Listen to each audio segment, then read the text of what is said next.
Let us get started again. So,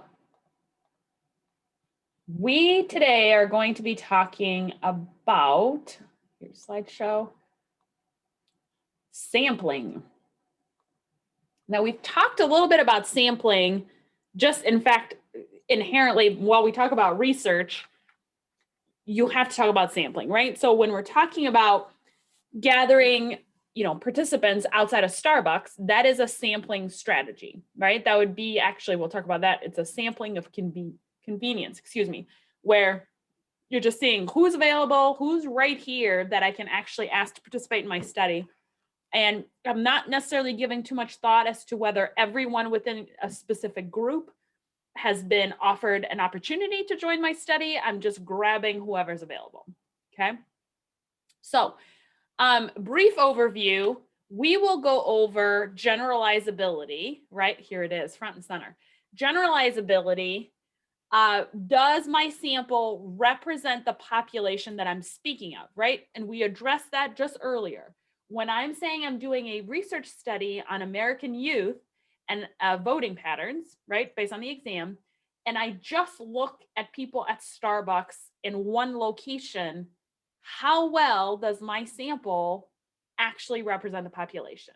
What do we think? Not very well. Not well, right? Not well at all. Okay. Now, the other piece that we need to look at is external validity. If I'm making a frequency claim, does it actually generalize to the population that they claim to measure? So again, if I say 8 out of 10 drivers experience road rage, that is a frequency claim. Does that represent most Americans? What do we think if you had to answer that?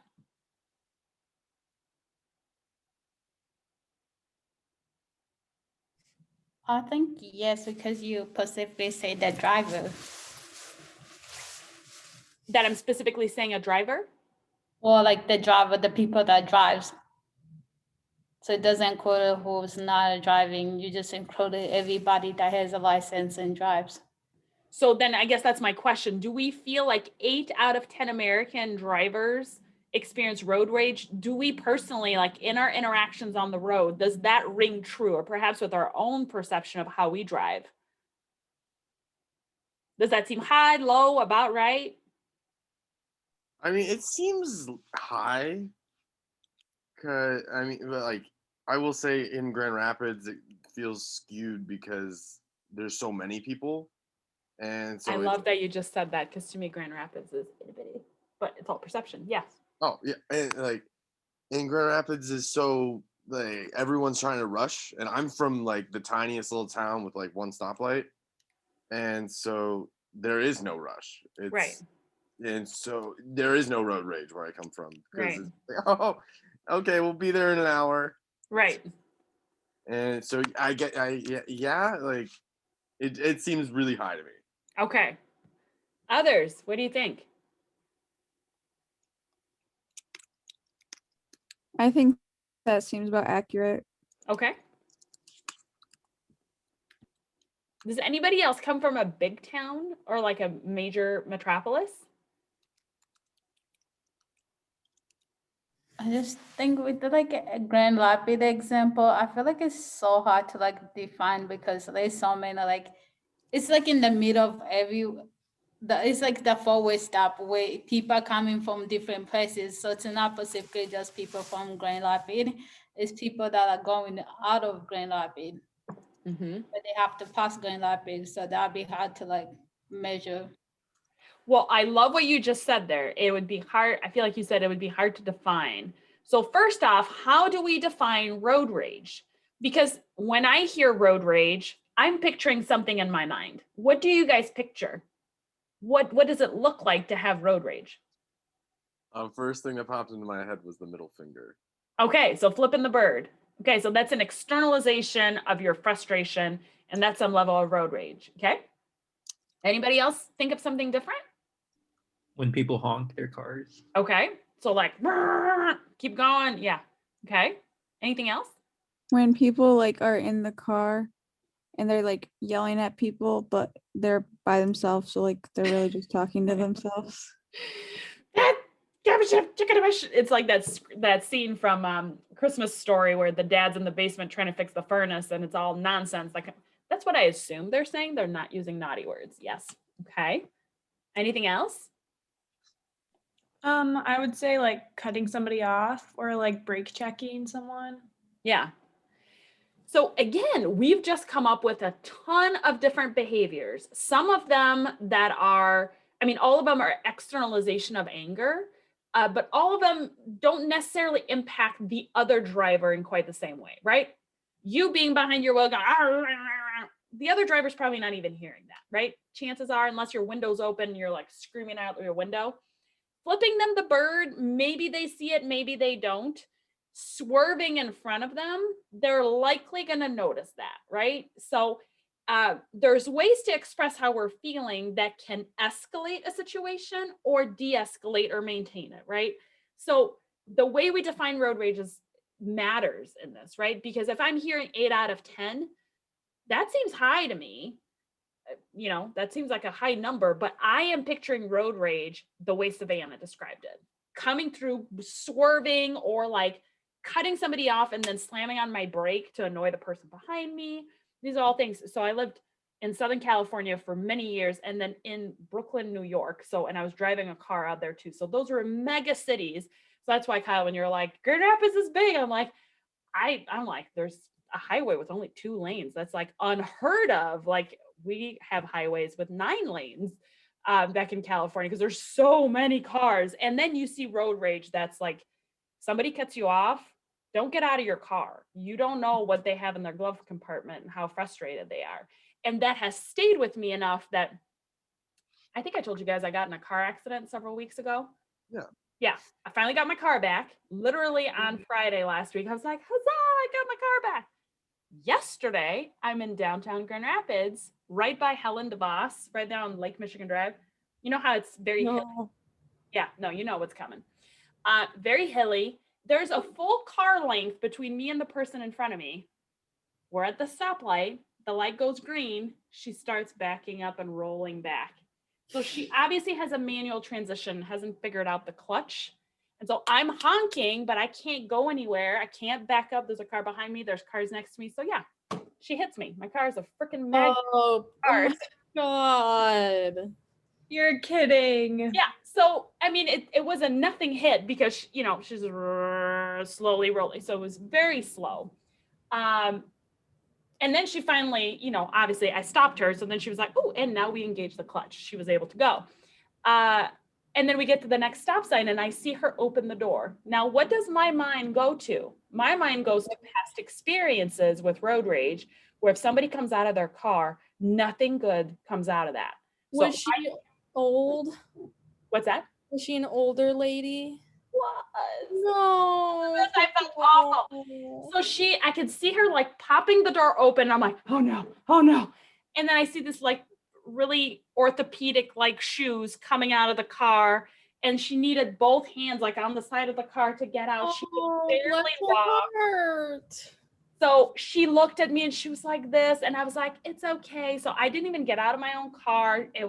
She got back in her car. But of course, when I stopped and I looked at my front bumper, of course, there's like a ding. And I just got the whole body replaced. So another major right turn. But yes, so my assumption of driving anger and road rage is such that I get an emotional response when I see somebody coming out of their car, right? So I have experienced people who have significant road rage, but unless we are defining what that looks like, that 8 to 10 value may not seem representative to you at all, right? You may go, that's not at all what I think. And somebody who lives in California and LA, who's in traffic, 4 hours a day, they may go, no, it's 10 out of 10. Every American has road rage because everyone's impatient, everyone's in a hurry. Okay. So again, the question is, whoever you're sampling, whoever you're asking to, and the way you are capturing your questions and really trying to assess this construct, you need to make sure that it reflects the population that you're generalizing to. Okay, so fun time in this class. You see 4 lovely individuals on this page for various reasons. Okay, now here comes the question. Who do you kick out of that group? You've got Chris Hemsworth, and I'm gonna get this wrong, I don't know. Chris Hemsworth, Chris Evans, Chris Pine, and Chris Pratt, right? Did I get that right? I don't know why this headline is not organized in the way they're pictured. That was poorly done. Okay, so I'm gonna do it in order because I think that makes more sense. So Hemsworth, Evans, Pine, and so Pine and Pratt. Okay. In the chat or raise your hand, or just tell me, don't raise your hand. That's not going to be helpful. Who do you kick out of that group? And that's all I'm saying. Just who would you kick out? Chris Pine. Pine. Okay. Thank I you. gotta side with Christopher on this one. Okay. Okay. Let's see. Chat is open. See what people are saying. Pine. Mary Pat's with you guys. Okay. Pine. Oh, wow. Pine. Whoa. Okay. I got to keep up here. Oh, Savannah Evans. No judgment. No judgment. No judgment. No judgment. Evans. Okay, hold on. I feel like I may have missed a Pine. 1, 2, 3, 4, 5. No, that's right. Evans. Dr. Woltel is going to vote. Okay, gang, that's 8 people, and we have way more than that in class. So 13, 5 of you need to vote. Noella, does that mean Hemsworth?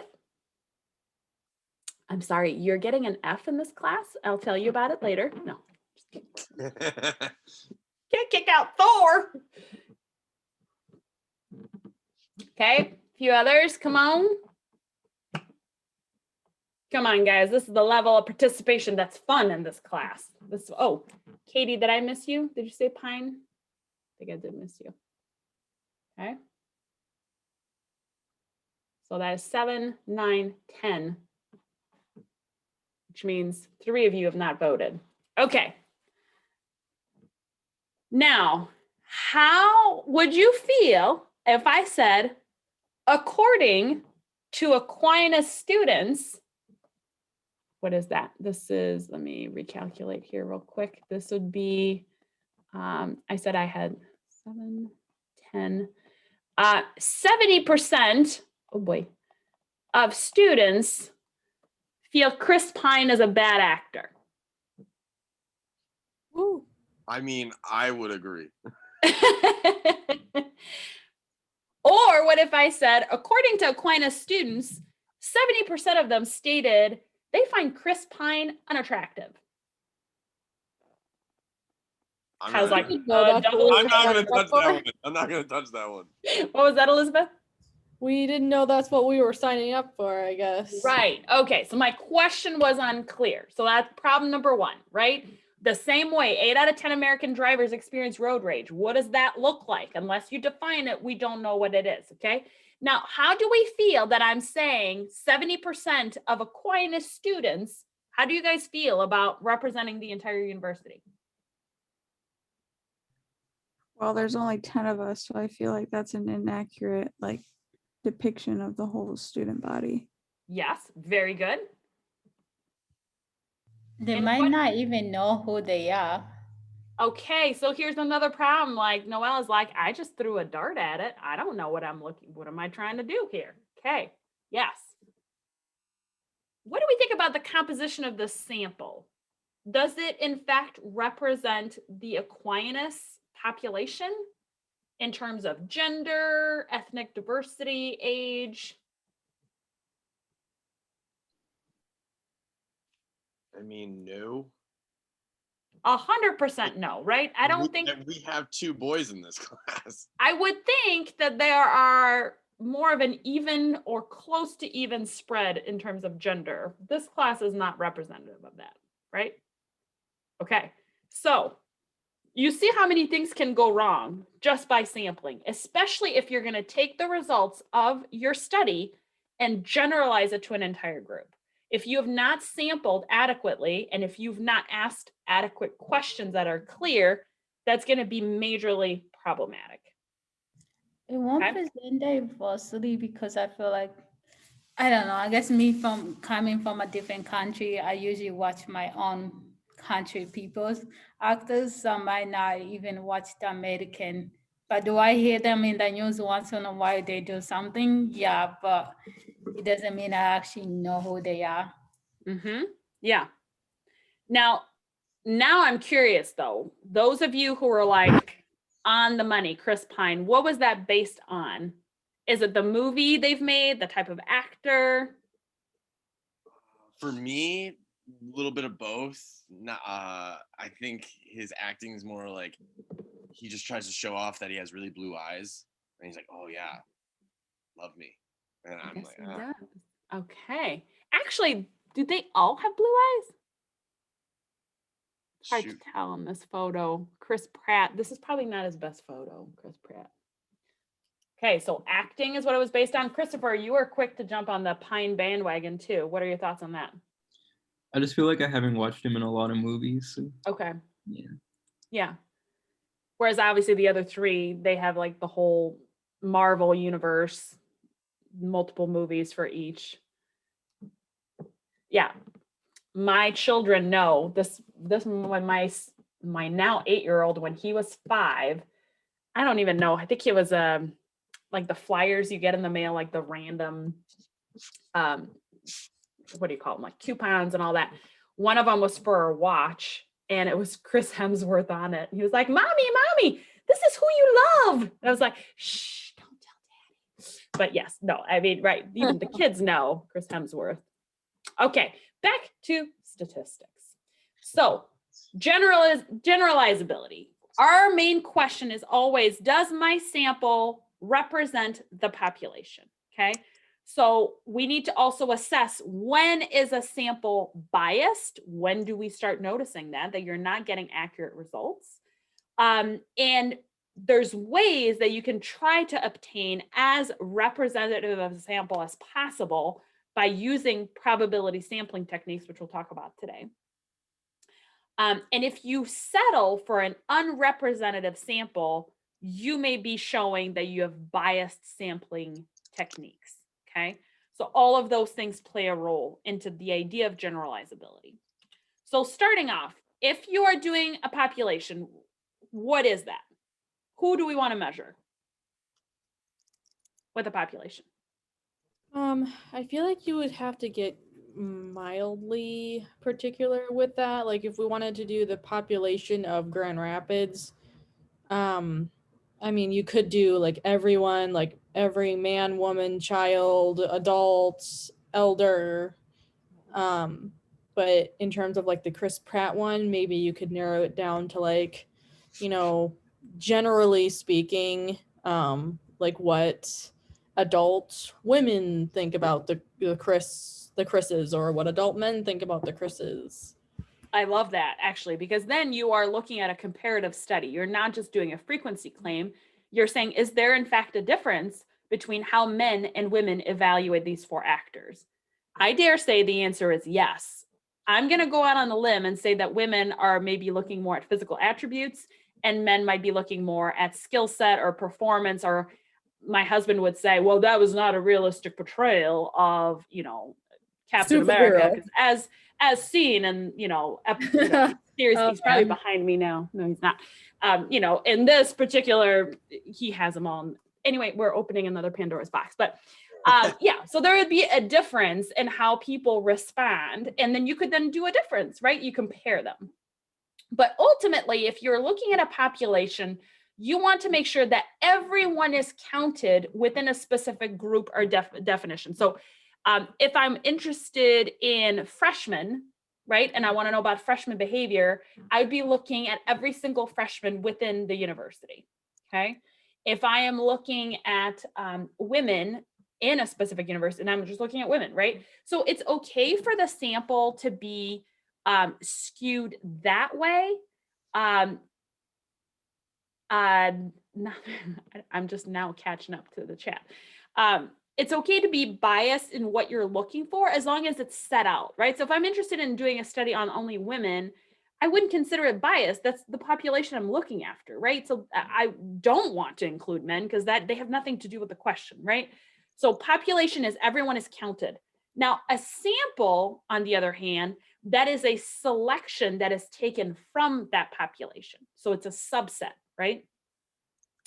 A census, and we've talked about this before, is when you survey all the people within a population. So when you do the US Census and you respond as to how many people are in your household, level of education, income, all of that, that's because they're trying to get a grasp as to everyone in the United States. Okay, that is a census. Now, again, the first question you need to ask yourself is, what is the population that I'm interested in? Because that's going to impact who you end up sampling, right? That makes a huge difference. So if I'm only interested in young adults age 18 to 25, that is who I'm going to be sampling from. Okay. All right. So coming from a population and generalizing to that population. All right. So if my population of interest is Democrats in Texas, here's a couple ways I could go about it. I could recruit people that are sitting in the front row at the Texas Democratic Convention, or I could obtain a list of all registered Texas Democrats from public records, calling a sample of them through randomized digit dialing. What is the difference between these two?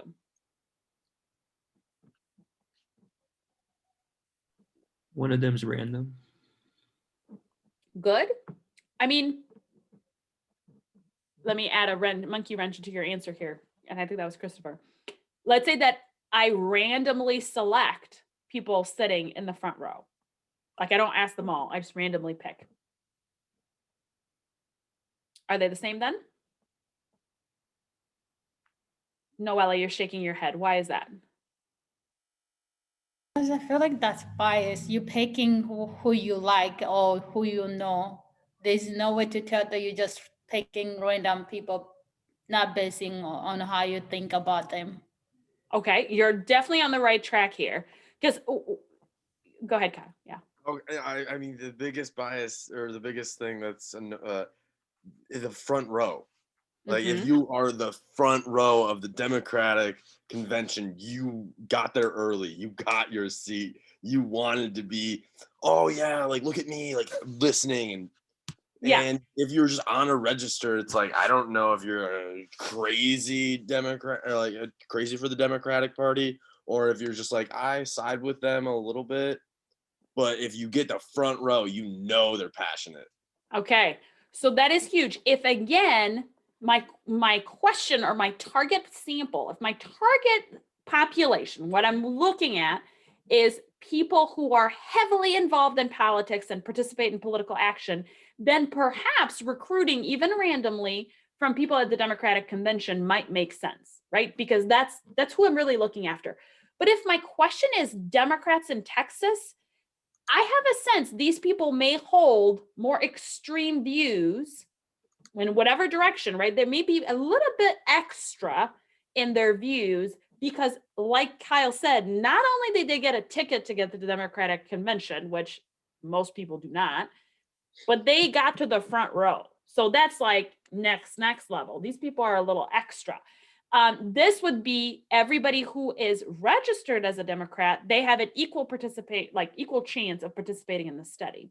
But as Kyle also pointed out, there is a chance that people in this group, they may just have checked the box when they were 18 at the DMV or Secretary of State and like registered, but they don't really hold any views. So then will their response, will that actually sway the study? So I don't know, a few thoughts about that.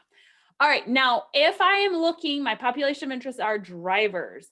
I could ask drivers to complete a survey when they stop to add coins to a parking meter, or I could obtain a list of licensed drivers in each state and select a sample using a random number generator. What are our thoughts? Are these the same?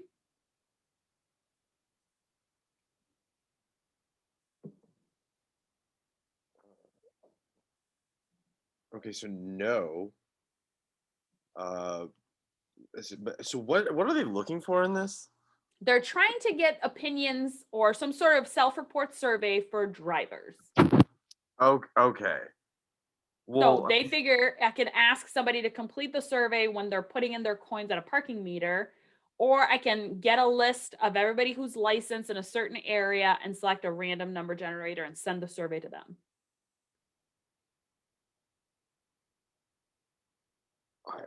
I definitely think that the parking meter one, it's biased towards people who are actually going downtown to like that need to pay for these parking meters, so they're there. So that's like a section of people that are going there, and that Mhm. leaves out all the people who are staying at home or who get Grubhub or Right. get things delivered. Okay. But they still drive, like they can still go, north or south, or they can go anywhere. But you're Right. just completely ignoring that. Okay, so this would be an example of a sample of convenience, right? Because how hard would it be to do this option B here, to get a list and then select a random number generator and then send out the survey and then send out reminders? Like this, folks, takes a lot longer, more effort than let me just park myself downtown for an hour and say, hey, you want to fill out my survey? Hey, you want to fill out my survey? Right? But here's the key. The people who are driving downtown may inherently be different than those who are not. And again, in Grand Rapids, our downtown area has parking meters. In other areas of the country, there's parking meters everywhere. So maybe inherently you're favoring the coasts in terms of states that are more highly populated, more metropolis than smaller towns. So absolutely. Okay, here's the last one. Students, you're trying to get the population of students who have taken a class with Professor A. First way is you include only students who have written comments about Professor A on an online website, or you can obtain a list of all of Professor A's current and former students and select every 15th student for the study. What do we think? Okay. I mean, first thought, and I know I've been talking a lot, but Okay. first thought is that if you have the emotion to actually write a comment out there, that means that you have some sort of strong emotion towards this professor, good or bad, Yeah. but you have an emotion. And 100%. I have yet to receive a professor review where I get a Dr. Wilton was all right. She was okay. I don't get those. I get that she was amazing or she was the worst professor I've ever had. She talked too much, was disorganized, right? Like I get polar extremes. And the truth is, that's how we operate in society. When do you provide a review? Right? Like if the food was amazing at a restaurant, you're like, "Oh yeah, I want to send them some love."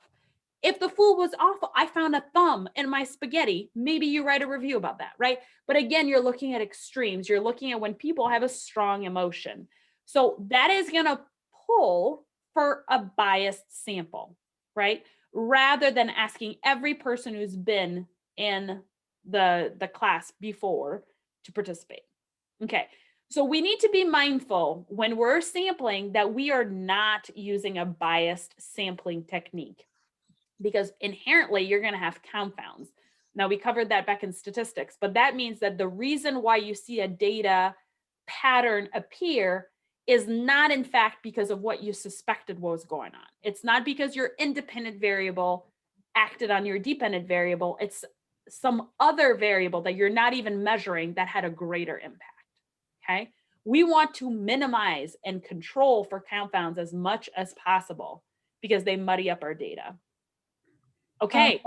But the other one, by selecting 15 students, that doesn't mean like the student they're gonna be honest either. Can they still be biased? So I love your question. You're absolutely right. Inherent within a self-report, they may not be honest, right? So whichever way I go about sampling, my methodology may be faulty, but my sampling may be unbiased. Do you see the difference? So we ideally, when you're doing your research, you want both to be sound. You want strong methodology and you want strong sampling. So But it's like knowing the people versus not knowing who you're studying. if you're what, sorry, you cut out there. Like you know who you are to ask. For example, you know the group you're studying versus not knowing who you're studying. Mm-hmm. Well, and using this every 15th, that's a really systematic way, and we'll talk about that in a minute, of sampling. And this is done very frequently. So rather than having like a random number generator, like if you have a big long spreadsheet, it's easy to be like randomly generate 100 numbers between 1 and 7,000. You can, there's tons of websites on that. They'll pick random numbers. You just highlight those cells, right? Those responses. In real life, that's much harder to do. By real life, I mean if it's happening in vivo in front of you. So think of DUI checkpoints, right? They'll do those on the road, especially around the holidays, like not just Christmas and Thanksgiving, but like around the 4th of July, because they're trying to minimize and control people who are driving inebriated. So they may have a checkpoint. Now, they're probably not checking every car, right? Because that's not efficient. So maybe they have a system where they check every third car, right? So then every third car gets a breathalyzer test. The TSA does the same thing when you fly. Every fourth, and I don't know what the number is, but it's systematized. Every fifth person gets a little swab on the hand for gunpowder residue, right? Every 10th person has to do a full body scan, right? So they're using this in part to take away bias, right? Because it's humans who are doing this. And they may go, maybe they have a belief. We talked about intuition at the start of class. Maybe they're thinking, I don't trust drivers that look like they're really old because I think they're more likely to be drunk or bad drivers. I don't know, right? So then I'm going to give every single one of those a breathalyzer test and ignore a whole other group because they're trustworthy. In my experience, they've been great. That's not sound research. That's not sound sampling. That's biased sampling. And we try to eliminate that to have sound results for studies. Okay.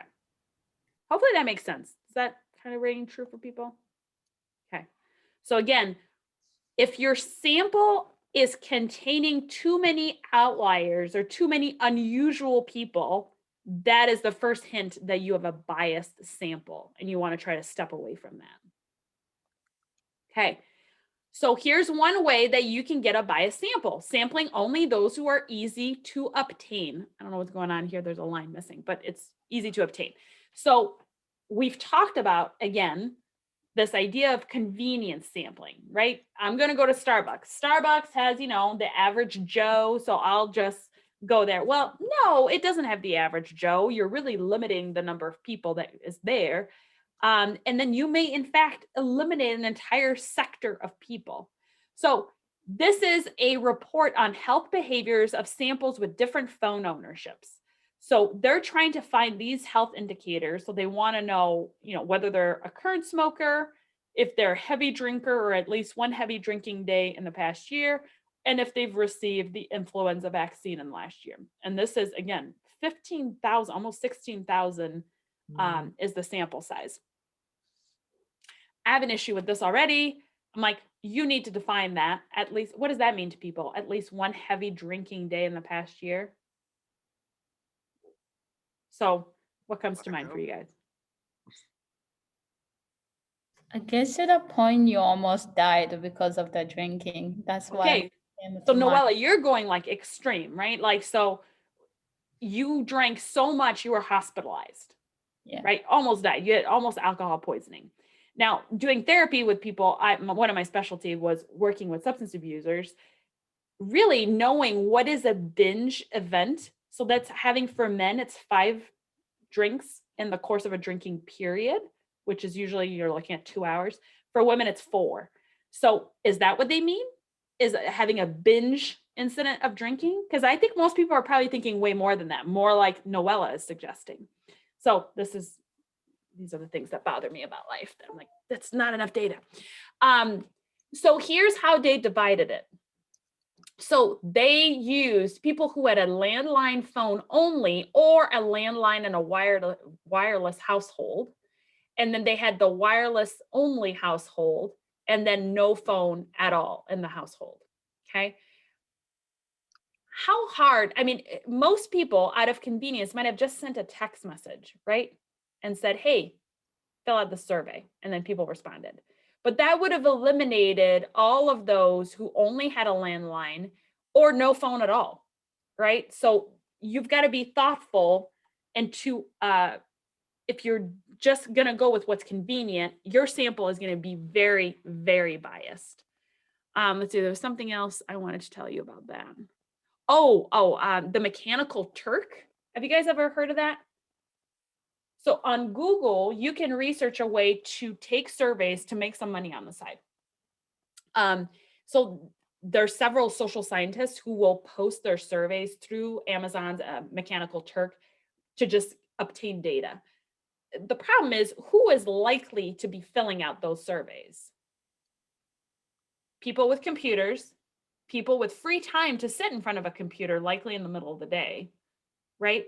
So you're probably looking at folks who are unemployed, possibly, right? You're going to end up having a biased sample with that. So you got to be careful with that. Okay, let's talk about that because that ends up being perfect segue.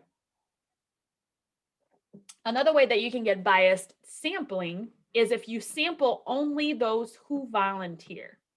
Inherently within that, they are self-selecting to be in your study. Okay, so you probably know people like that, right? Like you see them in the mall, there's people with clipboards and they're looking, who are they going to ask to, right? Are you the kind of person who's like, hey, yeah, of course I'll take your survey. Yep, I've got 30 minutes, go right on ahead. Or are you the kind of person who's like, I will look anywhere but at that person's eye, because if I make eye contact, they're going to suck me in, right? Same thing. Sometimes you get people who want to survey you and they come and knock at your door. Are you the kind that like looks through people and is like, I'm not answering that. No, thank you. Right. There are some people who love to take studies, who love to participate in studies and surveys. Well, there's some problem with that. If they're so willing to participate, there's probably something inherently different about their personality than the rest of the population, right? There's a good chance. If you think about also the people who rate products on Yelp or even Amazon, now this is out of curiosity, how many of you guys do those ratings on either Yelp or Amazon after you get a product or you have an experience? Sometimes. Sometimes? I've Warren, gone. you do? What were you going to say, Kyle? I've gone on Yelp, especially whenever I have a really nice server. I'm like, oh, they have to get, they have to know. Yeah. So honestly, this is something that's interesting because most people are likely to read reviews and that'll maybe guide their behavior, but very few people actually do reviews themselves, right? So that's an interesting quandary. So anyway, let's talk about that. So if you are the kind of person who is going to type in a review, just like we said, it's usually because you've had a really good or a really bad experience. And self-selecting within the survey, again, you're going to have a different kind of person that's likely answering. So this example here, will you keep your child in a rear-facing car seat? This was on babycenter.com. People were asked, hey, do you want to participate in the study? Yes or no. And this was, I think it was right after they had read an article.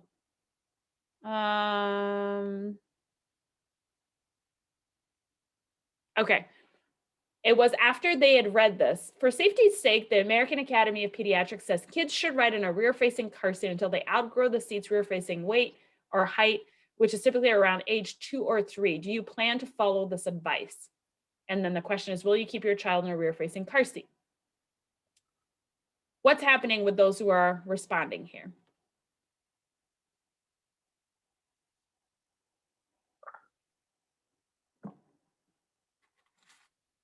What do we think? The very first thing that stands out is, well, the self-reporting, like we're trying to fake good. But I mean, like in this, it says like the American Academic of Pediatrics. Like you want to sound like you follow the rules and are a great parent. Right. Why would you be like, absolutely not? My kid says they don't want it. They don't have to. Honestly, there have been days with my toddler, which is like, I don't want to be in the just float around the back seat. People in the 80s, we survived. It'll be fine. No, I don't actually do that. But you're absolutely right. You've just read that. That's the recommendation by an accredited, reputable group of pediatricians who's going to be like, no, I'll pass. Not that worried about it. It's fine, right? No, that's not socially desirable. So you're far more likely to say, yes, I will go ahead and keep him in a rear-facing seat. So are you actually getting accurate results? No. What would be a more accurate way of finding out if people keep their kids, what is it, like in a rear facing seat until age 2 or 3? What would be more accurate?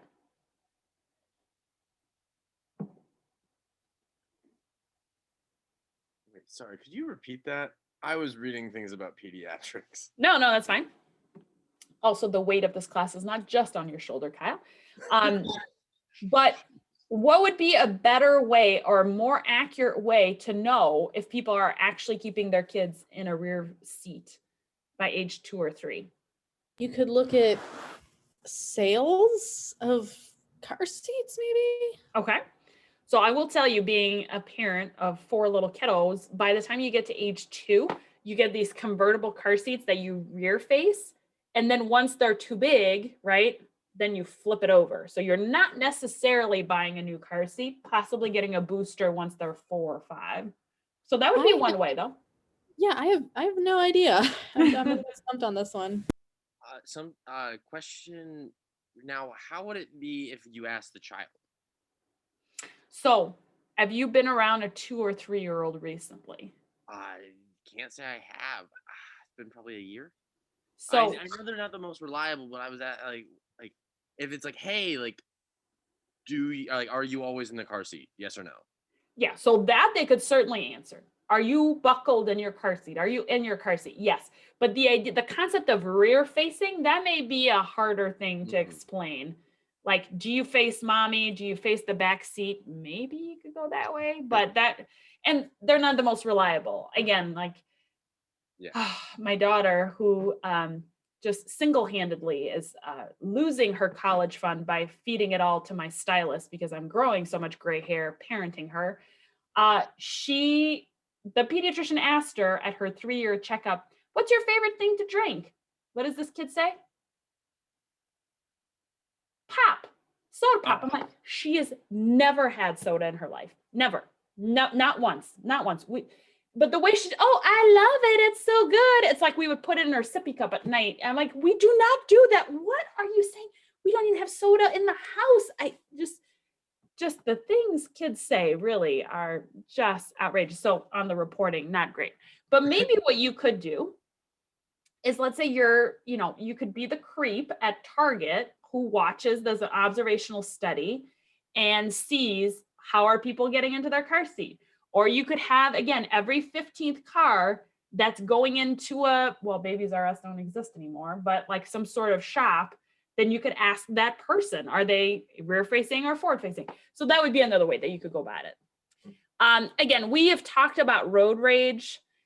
This is a random sample that describes what they see as road rage. So you can see this graph is a little hard to read, but 51% said tailgating on purpose. 47% is yell at another driver. Luckily, only 3% said they would ram or bump another vehicle on purpose. So that's, something to be excited about. 4% get out of the vehicle to confront another driver. Yikes. Okay. So again, the people who are choosing to respond to these studies, they're self-selecting in. So right away, you want to just put a little question mark as to the results of the study. Okay. How do you go about getting as close to a non-biased sample? One of the ways is to use probability sampling techniques.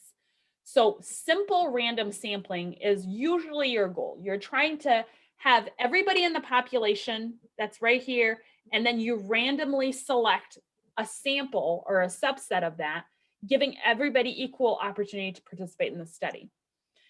One way that you can do that, this is one of many websites where you can go in and just describe exactly what it is you want. So how many numbers do you want? How many sets do you want? And what's the range between the two? And then do you want them to remain unique? So you can see here, for 50 unique numbers that range between 1 and 650, here's the response. Pick these particular participants and invite them to participate. In Excel, this is how you would do it. You can enter the formula. And then what's between the parentheses is how many you want selected, and then you would highlight the whole group. So if you have a total of 650, that's your total population, you would put the formula or the function equal rand, and then in the parentheses say you want 50 of those. So those are ways that you could do that. But there's several different sampling techniques that utilize probability that are just as good, okay? So one of them would be cluster sampling. So for instance, cluster sampling is you're looking at a cluster of participants within a population of interest that are randomly selected.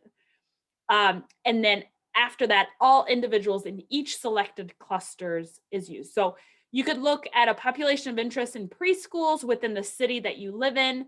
You would randomly select 20 preschools, and then all of the children within those 20 preschools would be then polled or surveyed in some way. This would be the same thing here. Cluster sampling is you would figure out how many high schools there are in all of Michigan. You would randomly select, let's say, 30 of them, and those 30 would get totally all participants within those schools would be surveyed. All right, multi-stage sampling is kind of heading off from the first one.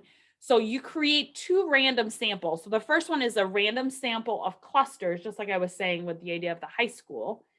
So you're randomly selecting 30 high schools in all of Michigan. And then after that, you randomly select students from that school. So you're not polling or surveying them all. You're just pooling another subsample of it. Okay. Again, between these two, it's far more common that you have multi-stage sampling, because if you think about efficiency and time and effort, that's just a little bit more readily available.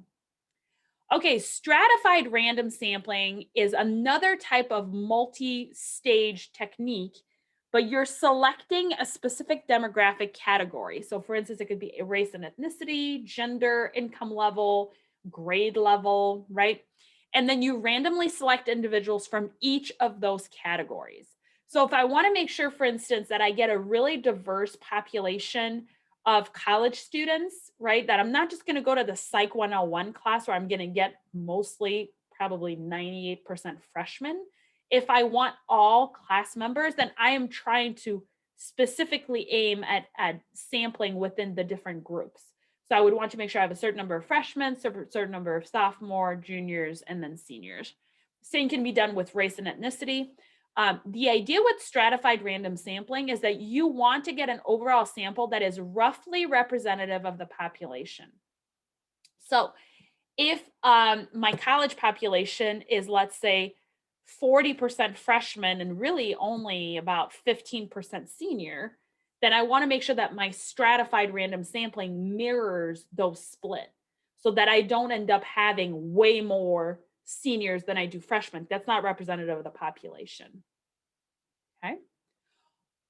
Oversampling can be considered a form of bias, but it's a purposeful bias. So it's when you are looking at over-representing a certain group.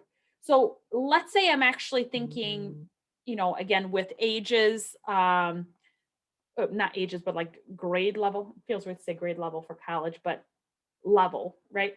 And I know that it's not evenly distributed. There's more freshmen, which, by the way, that always happens, right? Because there's attrition, all of that. But instead, I want to make sure that I have equal groups. So I want 25, 25, 25, 25. That might be oversampling seniors that are usually a smaller group, right? The same way can be done with race and ethnicity. You can oversample a group because you want equal groups. So if in a certain area, you only have 20% of a certain diverse racial group, a minority, you may want to bump it up to 50 so you have a more equally balanced view as to what's going on. So that would be oversampling. So you're going above and beyond what's actually seen in the population. Now, question on that. Yeah. So, like when talking about that, Uh-huh. to try to get more of an accurate depiction of everyone involved, or I guess everyone gets the same amount of voice or like sway in the like experiment. Yeah. So Like, were you gonna say something? my question is, like, when like especially with like race and like minorities, because like like in this subsection it's like typically one race, And then if you're trying to get like equal say from all the races, is that really like not giving an accurate representation of that location? So, yes and no. Let's flip it a slightly different way and reword that. If you're trying to get a sense as to whether a specific community feels support from their political figure, like local political figure, okay? And then you have it be exactly the same as the regular population, right? So let's say it's 80% white, 20% some sort of minority group, okay? By virtue of those numbers, whatever the 80% whites say is going to overshadow any limitation there is, right? So then are you truly getting a sense as to what people believe, especially if you're trying to highlight any disparity in racial representation and fair treatment? So then you may want to oversample so the groups are equal. So you're really looking at an equal distribution. Okay, awesome. Thank you. I was Yeah. just more looking for, like when That to example. use oversampling. Yeah. Perfect. Yeah. I mean, it's the same thing again. Like we could use the same example with college campuses that freshmen may, like their view on a particular issue may be overly addressed by an administration or a school board because there's more of them, right? Whereas as soon as you get to be a junior and senior, you're like, that's a non-issue. Why are we talking about that? Right? So, Yeah. okay. Okay, and systematic sampling, we started talking about that a little bit earlier with, the TSA and like checkpoints, but it's figuring out your sample size. So if let's say you're looking to have 20 people in your sample, you could divide, this is again, if I'm trying to get for the Aquinas population, I could divide the Aquinas population by the size sample I want. So if I know the total population is 2,000 students and I want a sample of 20, then I could sample every 100th student.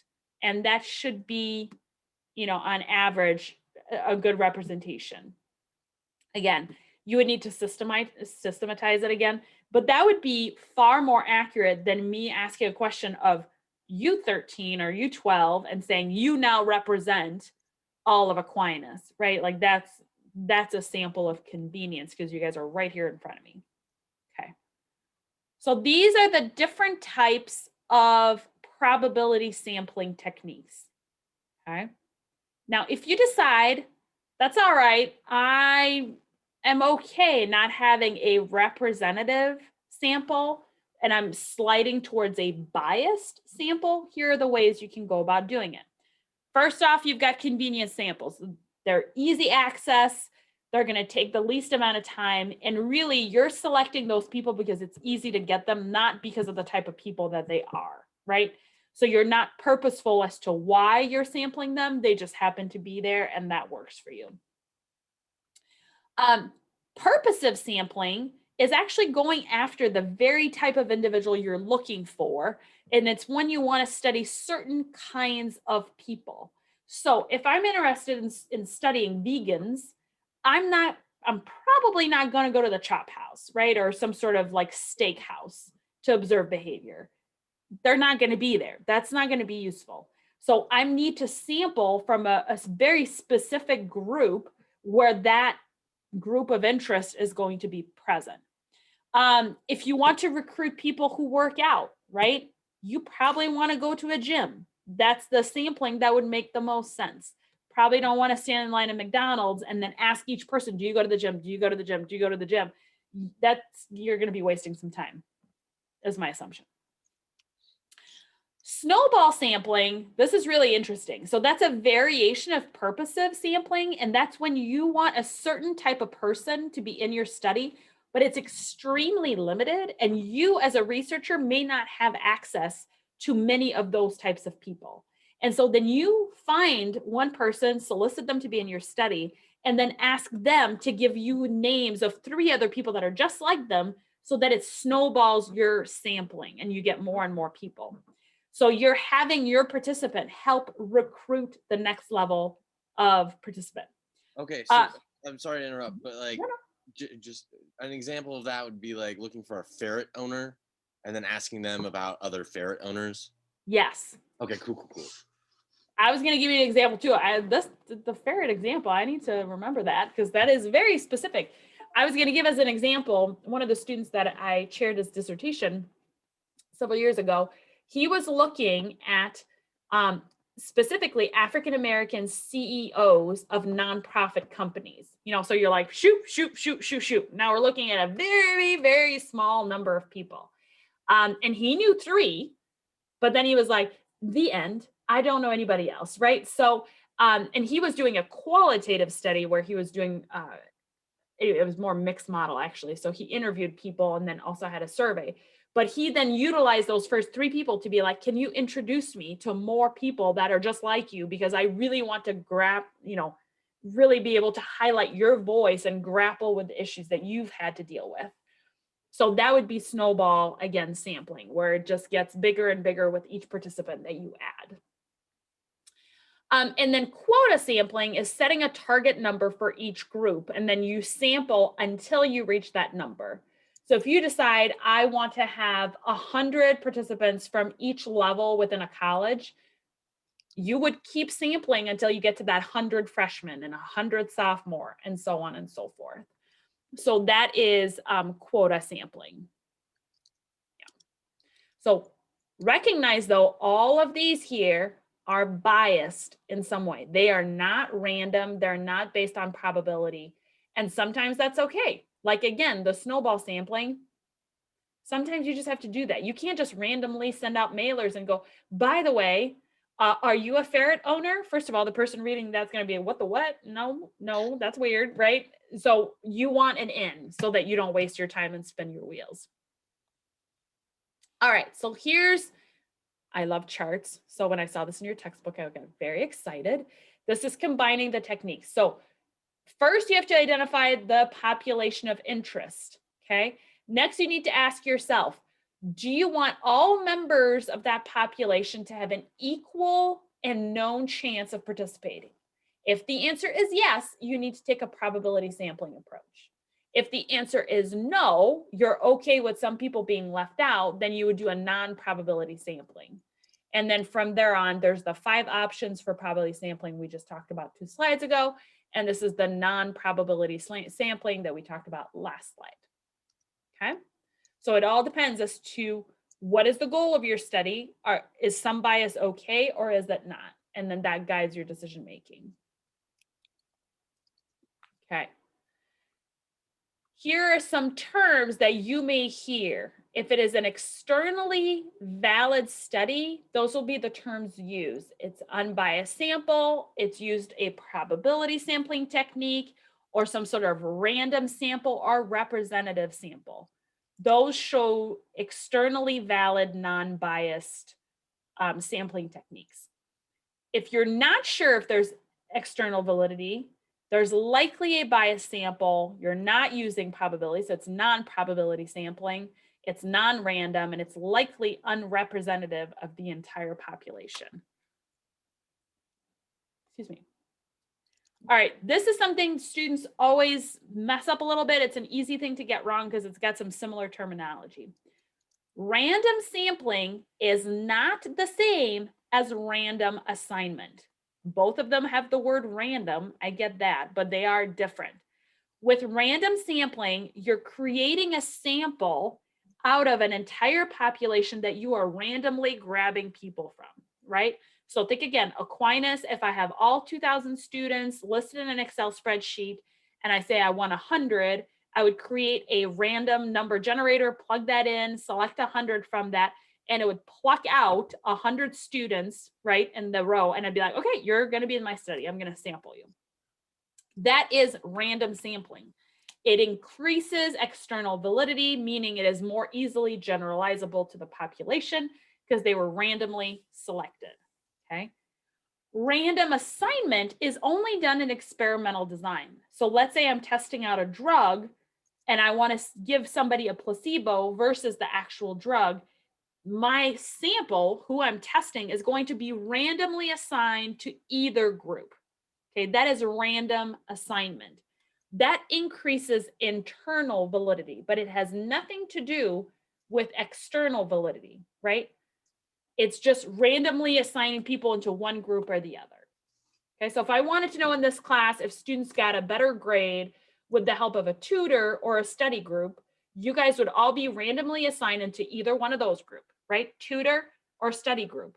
And then I would compare the results of your class by the end of the class, okay? The results of the course.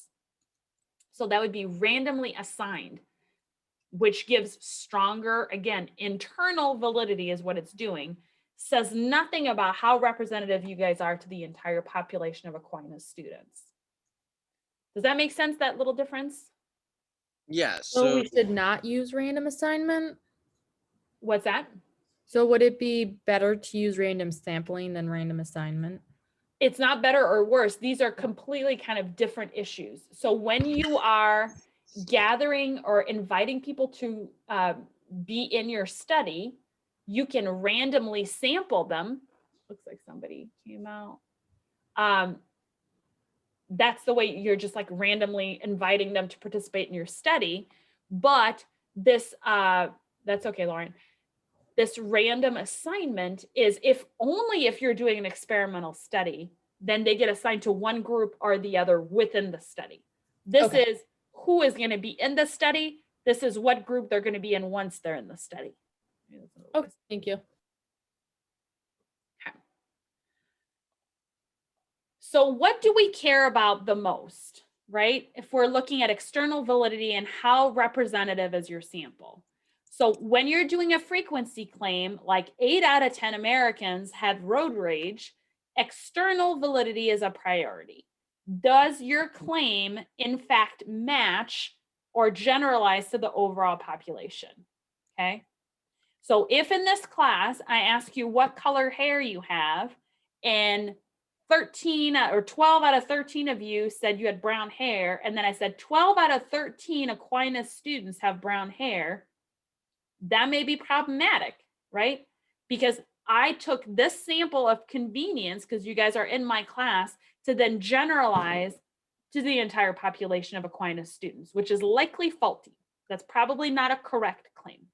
So think about it this way. If you're doing a frequency claim, it very much matters that you have strong external validity. In other words, that your sample matches your population.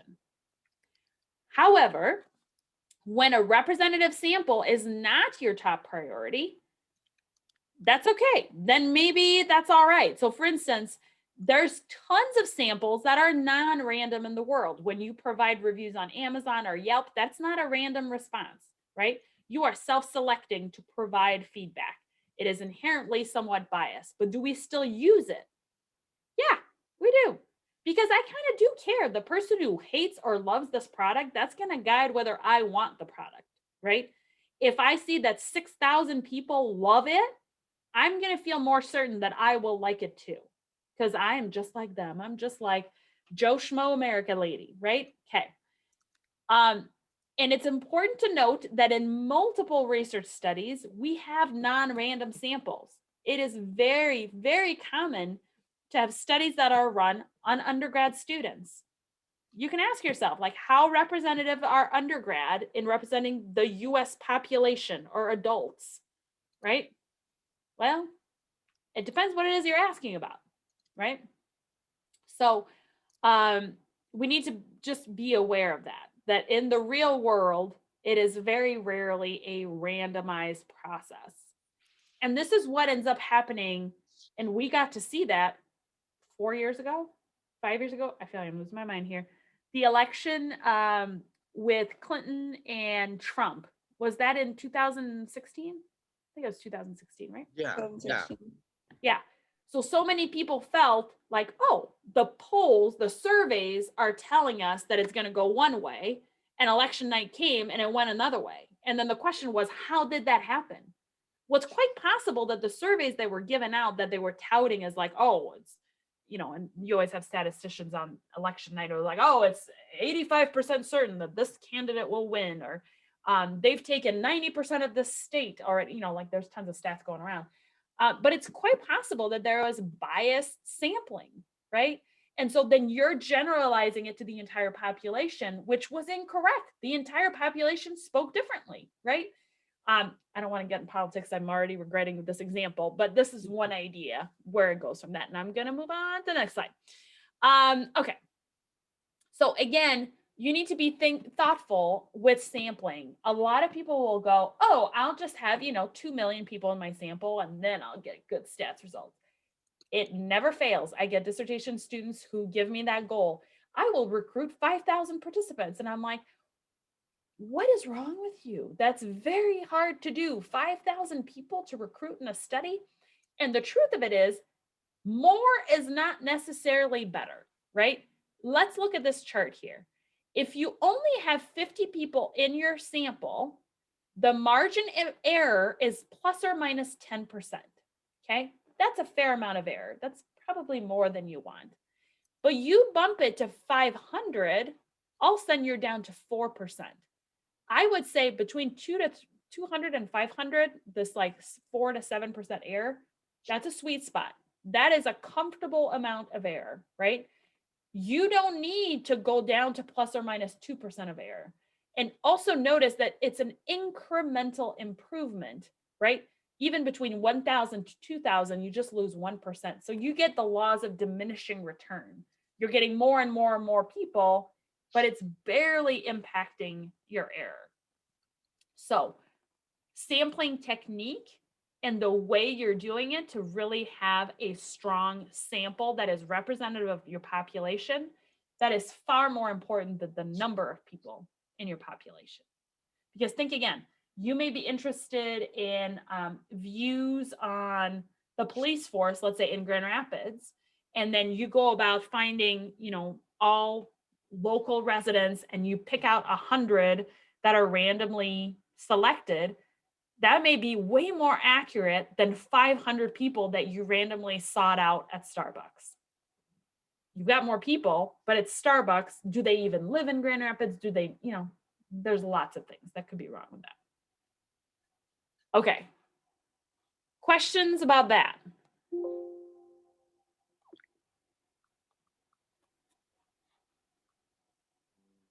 Well, not really a question on that per se, but so should we, for our own research project that we're doing, what sample size should we be aiming for? My goal for each of you is to have 20 each, so that as a group, you're going to be looking at least 60. Now, Okay. last semester, I had one group that ended up with like 194. I was like, holy Toledo, that's incredible. But they ended up utilizing samples of convenience at first, right? They reached out to, and again, because the purpose of this class is to practice. I've got all the Chris's staring at me. Let me just close out this tab. It's very distracting. Because we have very limited time and this is just for practice, it's okay that we're just using a sample of convenience. That is totally fine. But what they did is they said, hey, if you could fill out the survey, here's the Google Doc form. And hey, if you know 5 people that you could send it to, that'd be super helpful. If you could just take 10 minutes of your day. And people did. And it kind of just snowballed that way. And that's how they got so many. Now, again, laws of diminishing return. Did they get vastly better data than those who had 60 to 80? Not really, but it's kind of cool. So does that help? Yeah, no, yes. Okay. I just I didn't know if you were trying to aim for this lower margin of error. I mean, the answer is always, right? Yeah. Like, so there is something to be said about that. Getting just 10 people to participate in your study will not yield very meaningful data. But again, shooting for 10,000 is also not necessary. So Aim for the gotta moon, strike right? a balance. Right. Any other questions about sampling or qualitative research or references that are due? Anything it could be helpful with? Okay, there's lots that's due next week. So remember, we are not meeting as a class next week. Utilize that time to get your qualitative research done. Make sure to get your references completed. And then we will get together again on the 17th, which is week 9. And we'll spend the first few minutes of class going over all of your results. Okay. So references and the qualitative research. Yes, that is due on next week. Yeah. All right, got it. All I'm super right. excited for our presentations, by the way. I know. I think that's my favorite. Norel, did you have a question? Yeah. So is it due, like the qualitative research and the sources, is it due at midnight on Wednesday or? It is. I think so. I inherited a lot of the rules from past professors who were strict about a 7 p.m. deadline. I don't care about that. It's still in there because I was told that's what it should be. It could be by midnight. That's not a problem at all. Okay. Is that kind of what you were alluding to? Yeah, I just didn't know if there was like, but right when class would start, like if you wanted to do. Oh, no. Could be by midnight. That's fine. Okay. All right. Thank you. Easy peasy. Awesome. All right. Enjoy the skiing, Kyle. Come back in one piece when we see you in a couple weeks. Oh, I will. And okay. We'll see you all very soon. All right. Have a great one. Thank you so Yes. much. All right. Thank bye, you, guys. guys. For a week. Thank you. Enjoy your teddy bear drink there, Chris. Oh, he's gone already. Shoot. I mean, next time I go to Big B's, I'll have to try it out. I have to try it too. I'm going to look up the ingredients right now. Teddy bear sounds so nice. That sounds nice. All All right. right. Bye, guys. Have a good one.